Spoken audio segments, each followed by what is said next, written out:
that didn't go our way, and one that really just about everything that could go bad did, from missed layups to fumbled balls to blown assignments. 16 games in,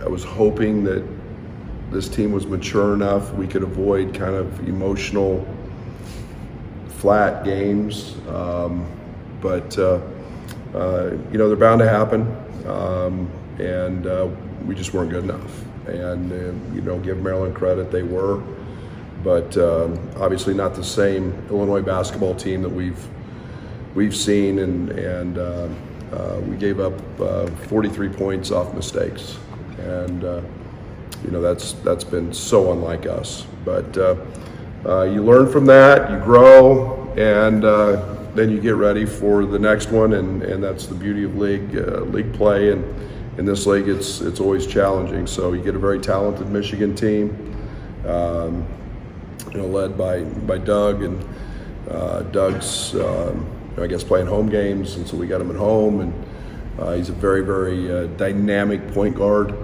Damari Burnett at the 2. And then they're extremely big up front at the 3, 4, and 5. The Williams kid is coming off a game where he's 5 of 5 from the 3. So this team's very, very talented on the offensive side.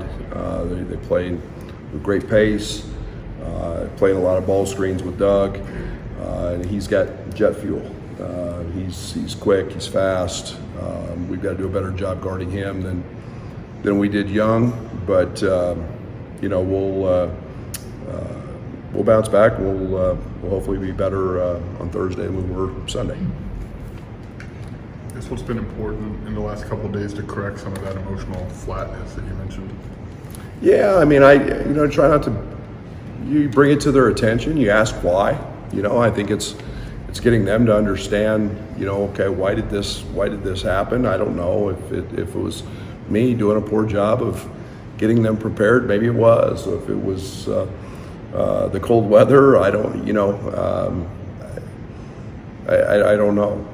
We were just a little bit disconnected. We were a little bit off. We were, it goes hand in hand with missing 16 layups to just fumbling a 1-on-0 rebound that we fumble out of bounds.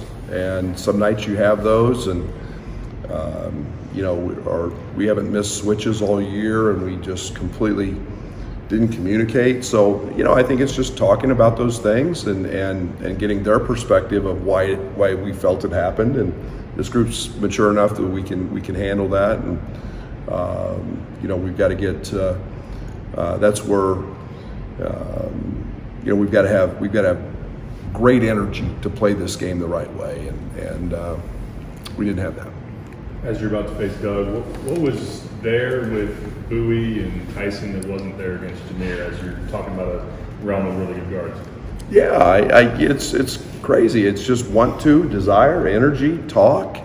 We trailed Jalen Young 20 feet off screens, and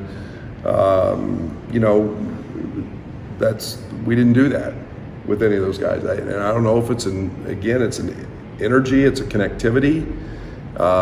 Whatever it was, we were just flat, and I don't know any other way to describe it. And it was, all that being said, it's a one possession game with under 2 minutes to go, and we didn't make a shot. We shot 23% and missed a plethora of layups and didn't guard a soul. So we'll get that right. What's been the response, or maybe the approach since Sunday, just in terms of putting that one? Yeah, again, we talked about it. We want to understand why, so we can try to eliminate that. I don't think it's one of those things you just flush. I think you ask why, and let's try to avoid that. Let's just get back to work. We were really good yesterday in practice, and now we go on the road, and we've got to be tougher. We've got to be more connected, and we've done that all year. you feel like Quincy's wrist is bothering him at all? Is that an issue, or No. is he No. good with that? No, Quincy's been one of those guys that's been under the weather. You know, he's fighting with Ty and the sickness, and I know from somebody who's had it. Today's the first day I felt like a human being in a while. You know, and it's he had some other issues other than just head congestion and chest congestion, but you know, with flu-like symptoms. So, but he's got it through it. He's tough, and you know, he's back to being good. Any update on Monahan's work? Amani's working out again. He's kind of in his back to play procedures, and the stiffness and tightness is getting better. And we'll see what Thursday looks like in terms of his participation, but he's starting to move in the right direction. You had two maybe kind of different experiences on the road in Big Ten so far this season. I mean, do you take anything from those two games just about maybe what the team did well, or? No, I mean, I think, you know, it's obviously both of them, in my opinion, are two of the hardest places to play in the league, and one of them was against the #1 team in the country. You know, I thought we played well in both of them. I think we've done some really good things. I think, you know, we've maybe played some of our best basketball on the road. So, you know, it'll be another challenge and against another team, and every game's pretty much got their own identity. You know, this team's got a very big front court, very similar to what we just saw in Maryland. So we've got to guard that, and you know, we'll see what it presents. I know you mentioned Dre is one of those guys that have been under the weather. How's he feeling recently? Yeah, he's been good. He's again, this is kind of the nasty bug that's kind of hung around and lingered and made guys not feel great. But I think that Fletch and Paul have done a great job of, you know, keeping guys hydrated and back. Guys are pushing through it. You know, there's always a certain amount of fatigue with that nonsense that you can't fight. But I think we're as close to as close to back to normal as we can be.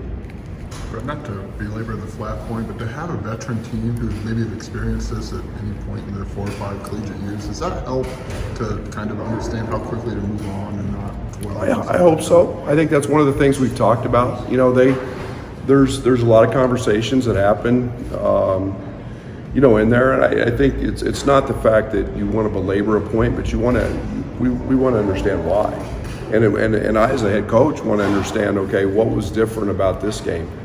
Why were we so emotionally flat? Why was it, you know, were we tired? Was it the sickness? Was it, you know, whatever? When we haven't had that all year, and I get it. There's going to be games when you don't make shots. There's games that you're going to be let down and have not be as emotionally juiced. But we've been pretty good at handling that throughout the course of the season, and you know, this one bit us. And again, it's a long grind, and I get it. I've never been through a season where you know, the old cliche is you have a couple that are really bad, you have a couple that are really good, and somewhere in the middle, that's where you're at. And we want to try to avoid those. But I was very disappointed in our defensive effort. That's what we defend, rebound, and run. Defend, rebound, and run. Defend, rebound, and run. And when we do those things, we're really, really good. And you know, we didn't do that very well in any facet. You mentioned Michigan's front court, but how are they different without Hunter? Well, they're really faster, quicker. Reed is a guy who can move, and he's 265, 270 pounds.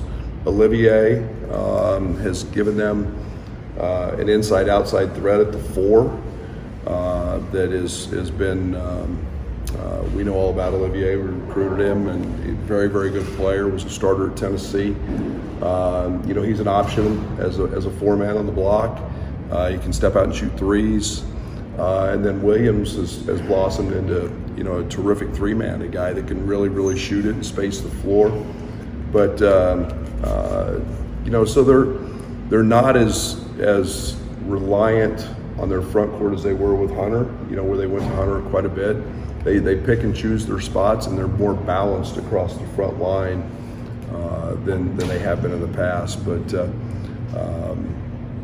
you bring Cheddar in, and he gives them a different look as a pick and pop five who can really shoot it. So there's a lot of versatility there in that group, and they're a team that offensively has some skilled players there. It just seems like in watching Zach and Tyler are really like vocally active during the course of the game. Just a couple months into this, and then being able to step into that role. Like, what have your impressions been of what they've had you guys on game day? Great. There's tremendous consistency with what we're doing on those sides of the ball. And again, Zach is focusing on the defensive side of things, the coverages, the so on and so forth. Tyler's handling a lot of the offensive stuff. And again, until the other game, until the Maryland game, I mean, we'd gone from, I think, 71-5 on the offensive side in terms of OER and national rank. We slipped, I think, with a wonderful second half performance to 10, and then we've been in the top 20 throughout defensively as well. And those guys have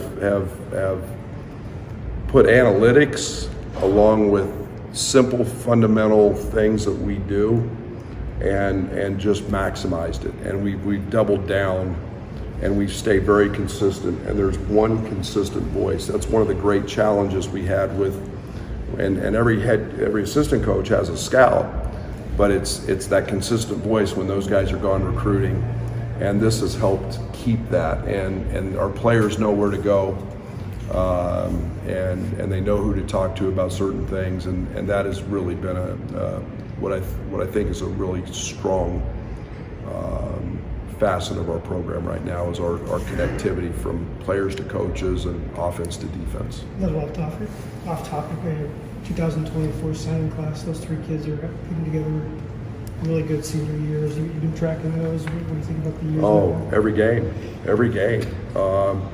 Like I said, I think that Merez is having, and is part of a very successful team that is having a great year. And we know he's drawn. Night I went, he was drawing triple teams, and Jason has blossomed into just the terrific all-around player we thought he is. He's scoring points at a pretty good clip. I thought all along Jace was one of the most underrated players in the country and maybe one of the biggest steals.